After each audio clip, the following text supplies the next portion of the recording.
매일 아침 꼭 챙겨야 할 뉴스 딱 3개만 골라서 깊게 들여다봅니다. 뉴스 세계 시간인데요.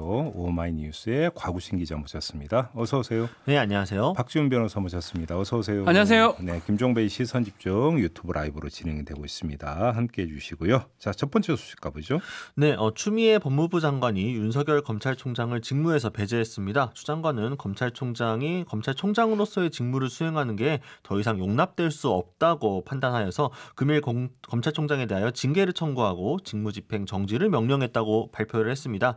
이에 윤석열 검찰총장은 위법부당한 처분에 대해 끝까지 법적으로 대응하겠다라는 입장을 보냈는데요. 청와대 강민석 대변인은 문재인 대통령은 법무부 장관 발표 직전에 관련 보고를 받았으며 그에 대해 별도의 언급은 없었다라고 전했습니다. 네. 한편 이날 서울중앙지검은 윤석열 검찰총장의 장모인 최 씨를 불구속 기소했습니다. 불법 요양병원 개설 및 부정수급 관련 혐의였는데요. 의료법 위반과 사기죄가 적용이 됐습니다. 서울중앙지검이 보낸 보도자료를 보면 이 의료기관 개설 자격이 없음에도 2012년 11월경 의료재단을 설립을 하고 2013년 2월경 파주시 소재 요양병원을 개설, 운영에 관여하여 합계 22억 9천만 원 상당의 요양급여를 편취했다고 적었습니다. 다만 이제 윤 총장의 아내인 김건희 씨의 사문서 위조죄나 검찰총장의 또 다른 장모 사건 관련 직권남용 권리방해죄 등의 고발 사건에 대해서는 혐의 없음으로 불기소 처분했습니다. 네, 윤석열 총장에 대한 징계 청구는 잠시 후 3부에서 집중적으로 다룰 거니까 그때 좀 그 궁금증을 해소를 하도록 하겠고요. 눈길을 끄는 게 같은 날 윤석열 총장 장모에 대한 기소가 이루어졌다는 거거든요. 그렇죠. 이걸 어떻게 봐야 되는 건지. 일단은 이 관련자들이 대부분 처벌을 받았습니다. 장모만 빠졌던 상황이거든요. 네. 뭐 실형도 있고 집행유예도 있고 이런 상황인데 네. 빠진 이유가 좀 석연치가 않았었어요. 그리고 이제 시간이 꽤 많이 지나서 이것도 뭐 공소시효 당장 걸리진 않지만 공소시효 문제도 있던 상황에서 좀 늦게 이렇게 기소가 됐습니다. 네. 사실은 조사를 제 개인적 생각이긴 하지만 굳이 신중하게 안 하더라도 다른 사건이 지금 다 재판 받았기 때문에 그게 이제 같이 동업했다는 것만 입증이 된다 그러면 기소하는데 크게 문제가 없는데 조금 늦게 기소된 바가 늦은 감이 있긴 합니다.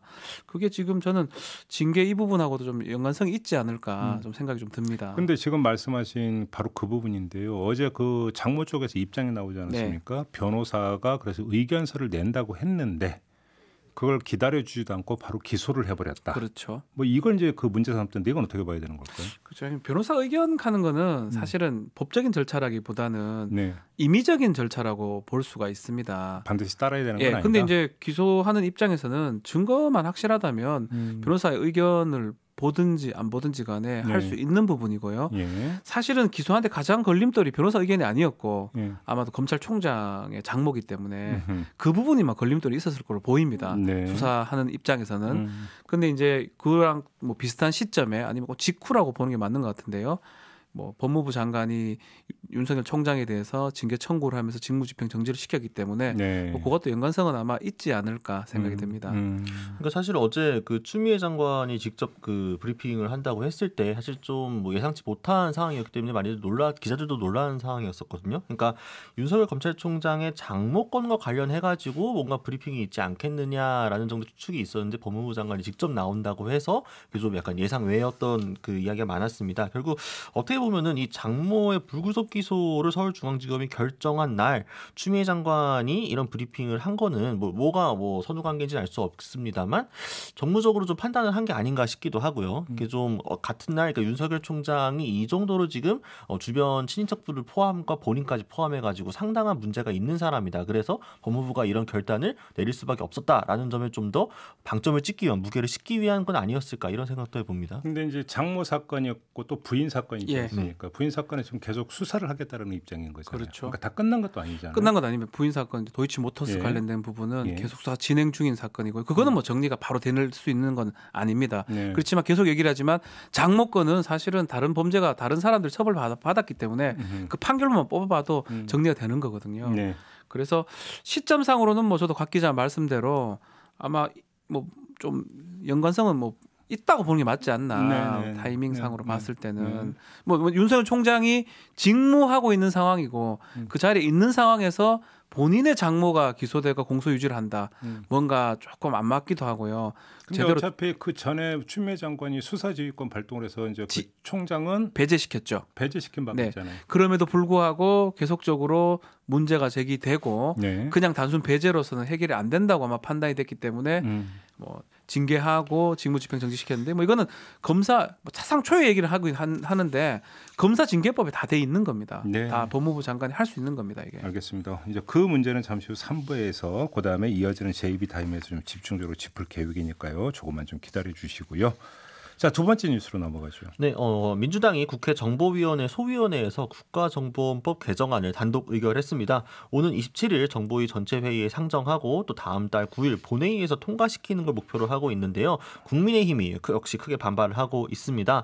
해당 개정안은 이제 국정원의 정치 개입을 근절하기 위해서 국내 정보 직무를 삭제하고 현 명칭은 유지를 하되 정보위원 제적 인원 3분의 2 이상의 의결이 있을 경우 이 국정원의 정보라도 공개를 할 수 있도록 하는 등의 내용을 담았습니다. 네. 이제 여야가 지금 크게 이견을 보이고 있는 부분은 역시나 대공수사권을 이관하는 부분인데요. 여당은 이제 3년 뒤 다른 기관으로 이관하겠다고 유예 기간을 두겠다고 했습니다. 하지만 국민의힘 정보위 간사인 하태경 의원은 본인의 페이스북에 민주당의 국정원법은 박종철을 죽인 남영동 대공분실을 부활시키는 오공회기법이라고 강하게 비난을 했습니다. 결국 이제 국내 정보와 수사를 분리하자고 하면서 오히려 경찰에게 국내 정보와 대공수사권을 재결합시키고 있다라는 이야기였는데요. 네. 다만 이제 해당 개정안에는 대공수사권을 경찰에 넘기겠다고 명시되어 있는 건 아니었습니다. 이제 국민의힘은 독립된 기관을 따로 둬야 한다는 입장이라 향후 상당한 진통을 겪을 것으로 보입니다. 일단 좀 포인트는 대공 수사권을 넘기긴 넘기는데 3년간 유예한다. 네. 이거잖아요. 이걸 네. 어떻게 이해를 해야 되는 거예요? 자, 일단은 뭐 여러 가지 얘기가 있습니다. 국가수사본부 이른바 가칭 네. 그 독립된 수사기구를 발족시킨다면 글로 넘기기 때문에 그 시간을 좀 둔 것이다라는 또 얘기도 있고 한편은 그게 안 만들어지면 경찰로 가야 됩니다. 그게 뭐 국가수사기관이나 수사본부라는 게 만들어질지 안 만들어질지 아직 미정인 상태이기 때문에 네. 어쨌든 3년이라는 시간은 사실 이 정부가 끝나고 다음 정부라고 그러니까요. 봐야 되거든요. 그러니까요. 네, 이제 국정원의 간첩 수사 이 노하우를 타 기관에 전수하기 위한 차원의 유예 기간이라는 게 이제 민주당 측의 설명입니다. 그러니까 아무래도 특히나 야당에서 좀 안보 공백을 우려를 하고 있으니 이 야당의 우려를 좀 불식시킬 만한 나름의 타협안이라고 내놓은 것이었고 사실 이번에 처음 나온 이야기는 아니었고요. 2018년도에도 그렇고 지난해에도 그렇고 중재안으로서 3년 유예가 여러 번 나왔습니다. 근데 다만 이제 언제나 한 번도 그래서 그 왜 정확히 유예 기간이 3년인지에 대해서는 뭐 명확한 설명이 이루어진 바는 없었는데요. 어쨌든 2023년 12월 31일을 기점으로 좀 유예 기간을 두고 준비를 하게 되면 법적으로 좀 미비된 점도 있고 뭐 어디로 넘길지도 명확히 정해지지 않았으니 일단 이걸 통과시켜 놓은 다음에 그 기간 안에 이걸 처리하면 되지 않겠느냐. 이게 지금 민주당이 일단 되게 근데 방침입니다. 길어요. 유예를 3년이나 하는 경우는 없습니다. 네. 상당히 길다고 뭐 1년 정도는 할 수 있겠죠. 예컨대 유예를 한다면요. 3년을 유예를 뒀다. 뭐 각 기자 설명처럼 수사 기법이나 이런 걸 이제 이전하는데 3년이 걸리진 않습니다. 뭐 여러 가지 뭐 얘기가 있을 수 있지만 당장 지금 넘기는 게 조금 어렵다고 판단한 것 같아요. 간단히 이야기를 하면 지금 대공 수사권을 어디서 받을 건지 네. 지금 이것도 지금 안 명확하지 정해졌죠. 않다라는 그렇죠. 거잖아요. 예. 그러니까 뭐냐면 선결 작업이 이루어지지 않았다는 그렇죠. 얘기가 되는 거잖아요. 이것이 이제 경찰 개혁하고 이게 연동이 되어 있는 문제인데 이게 완비가 안 되다 보니까 그럼 대공 수사권을 빼내면 어디로 보낼 거냐? 네. 이게 교통 정리가 지금 안 됐기 때문이라는 이야기가 되는 건데. 그렇죠. 그럼 저는 여기서 이게 그러니까 다른 거 다 빼고 그럼 지난 3년간 뭐 했냐라는 얘기를 하고 싶어요. 아니 그러니까 그 정권 출범하고 이제 국정원 개혁위원회가 바로 출범을 해갖고 되게 이제 그 활발하게 가장 그다음에 중요한 속도감 있게 내용이었습니다 이게. 예. 했거든요. 예. 그럼 그동안 도대체 왜 손 놓고 있었느냐는 얘기예요. 제가 이해가 안 되는 게. 이거 여야 공이 문제 같아요. 경찰청법도 손질을 했었어야 되는 부분이거든요. 그러니까요. 아니 그거는 저는 건드리지 않았죠. 하태경 의원의 지적도 상당히 설득력이 있는 지적이라고 생각을 해요. 그러니까 여기에 그러니까 대공 수사권을 경찰로 넘겨버리면 이것도 또 다른 문제가 발생할 수 있는 거 아니에요? 우리는 충분히 나올 수 있는 네, 우려거든요. 맞습니다. 자 그러면 좀 미리 움직여서 그거에 대해서 합의점을 도출을 좀 했었어야 되는 거 아니냐라는 거죠. 이렇게 돼버려서 3년 유예를 해버리면 정권이 바뀌고 난 다음이 되는데 오히려 불투명성이 더 커지는 거잖아요. 그렇죠. 오히려 그 지금 말했던 독립적인 수사 기구가 예. 만들어질지 안 만들어질지 좀 알 수가 없는 상황이거든요. 그것도 준비가 전혀 안 돼 있는 상황이고요. 예. 경찰청법도 준비가 안 된 상황이고 예. 그냥 국정원법 바꾸면서 3년 후에 넘기지 이렇게 단순하게 결정 내렸다는 거는 오히려 문제를 더 야기시킬 가능성이 커 보입니다. 우리가 이제 보통 벼락치기라고 표현을 하잖아요. 그래도 벼락치기는 시험은 보잖아요. 네. 그잖아요. 예. 근데 이거는 지금 시험 안 보고 나 재수할래 그 얘기잖아요. 삼수 사수하려고 합니다. 아, 재수도 아닌가요? 3년은 상당히 길어요.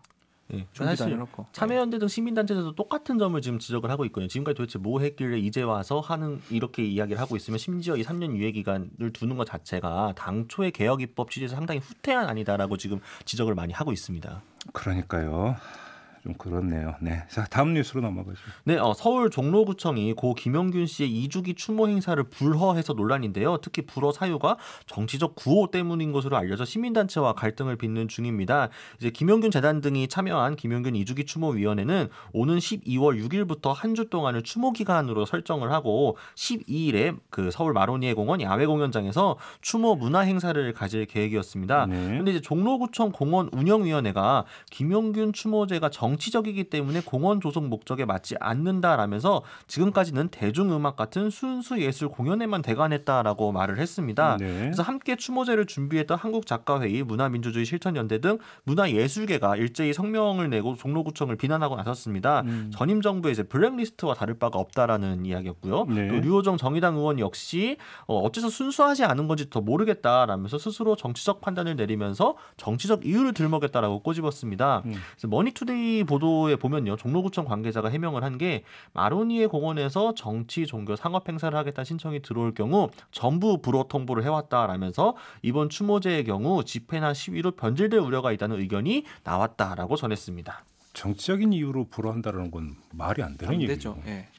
그거는 지금 그 행정기관이 그러니까 당신들이 정치적 구호를 하면 안 된다고 하면 이거는 문제가 좀 헌법에 심각하다고. 반한다고 봐야 됩니다. 그렇죠. 그렇다면요. 근데 저는 네. 그래서 그러니까 오히려 그 전에 지금 10인 이상 집회 금지 조치가 내려졌죠. 서울시는 다 그렇습니다. 지금. 그러니까 사회적 거리두기 2단계 상향 되는 건데 근데 네. 이제 잘 보니까 추모 행사가 12월 12일로 예정이 되어 있더라고요. 네. 근데 지금 일단 그 2단계 상향 조치는 2주간 일단 우선 시행이기 그렇죠. 때문에 네.